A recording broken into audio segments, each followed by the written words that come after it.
autores, géneros, historias.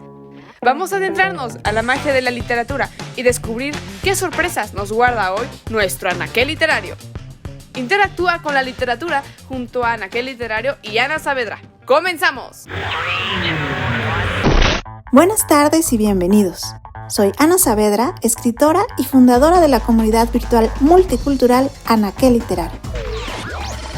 La literatura ha escrito a las mismas personas desde hace 6,000 años.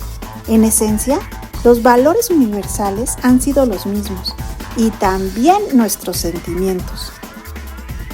¿Alguna vez se han detenido a pensar en los sentimientos que evoca la literatura?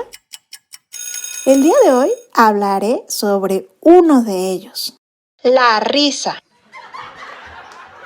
En Occidente, la risa ha sido siempre un vehículo que utiliza la sátira para hacernos reír de todos los infortunios que la vida ofrece. Y es que todos nos sentimos mejor después de unas buenas carcajadas. Los escritores lo saben y a lo largo de los años nos han deleitado con anécdotas, señalamientos, comparaciones y burlas que permiten al lector olvidarse de su realidad, descansar su espíritu o aligerar la mente cargada de los deberes cotidianos, preocupaciones o la misma realidad. Vamos pues a dar un recorrido por la literatura que ha hecho reír a sus lectores de todos los tiempos, condiciones sociales y culturas. Para comenzar, les voy a hablar sobre Pietro d'Arezzo, poeta, escritor y dramaturgo italiano, uno de los intelectuales más representativos del espíritu renacentista italiano. Sobre él cuenta la leyenda que murió sofocándose por reír mucho. Lo que sí es cierto es que en su momento su epitafio mostraba la siguiente inscripción: aquí yace Aretino, el poeta toscano, que dijo mal de todos, excepto de Cristo, excusándose al decir, no lo conozco.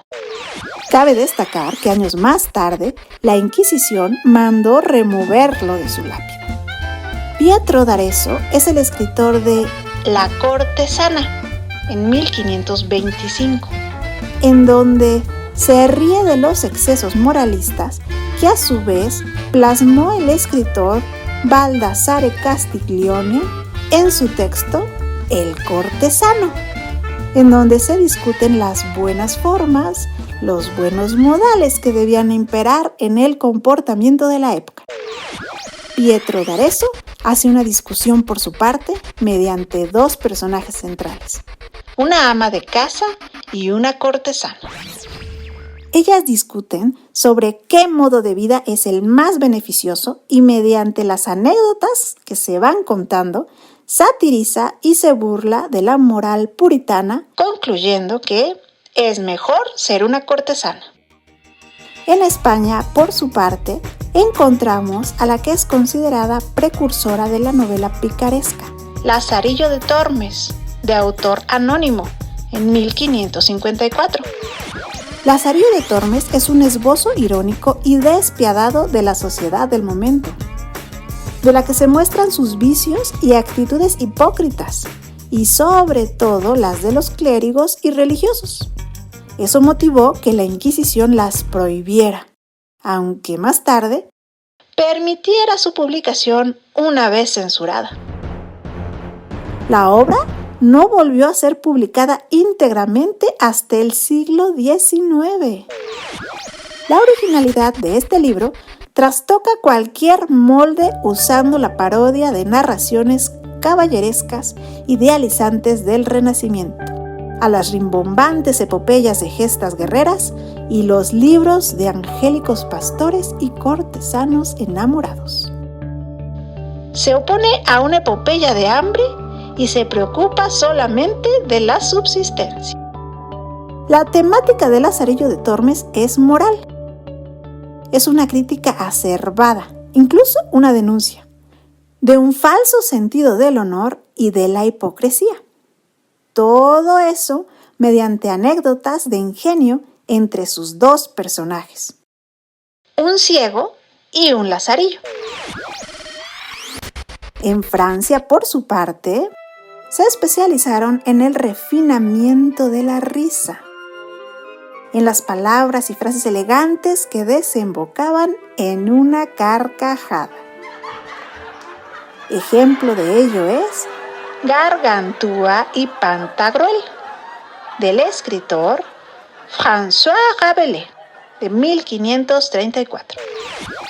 En él se narra la historia de dos gigantes, Gargantúa y su hijo Pantagruel, y sus aventuras, escritas de forma satírica, entretenida y extravagante.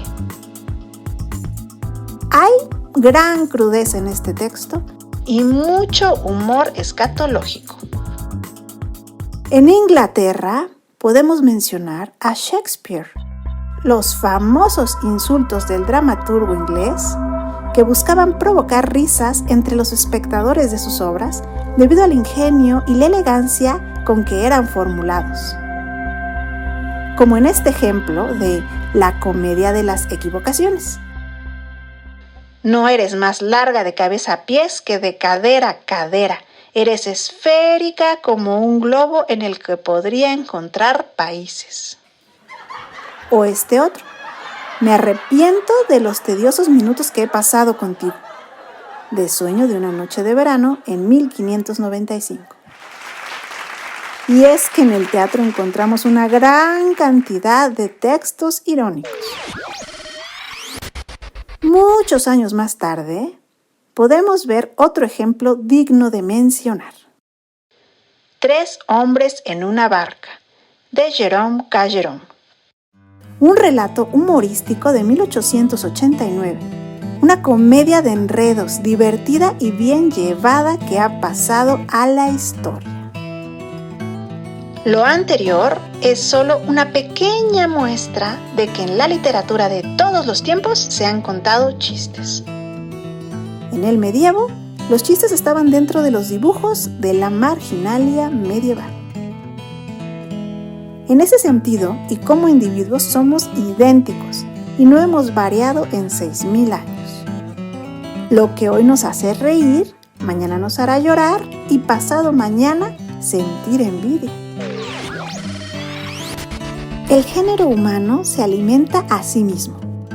Y desde siempre se ha refugiado en la literatura para reírse y ayudarse a sobrevivir. Este tipo de ingenio fue muy bien adaptado por los estadounidenses.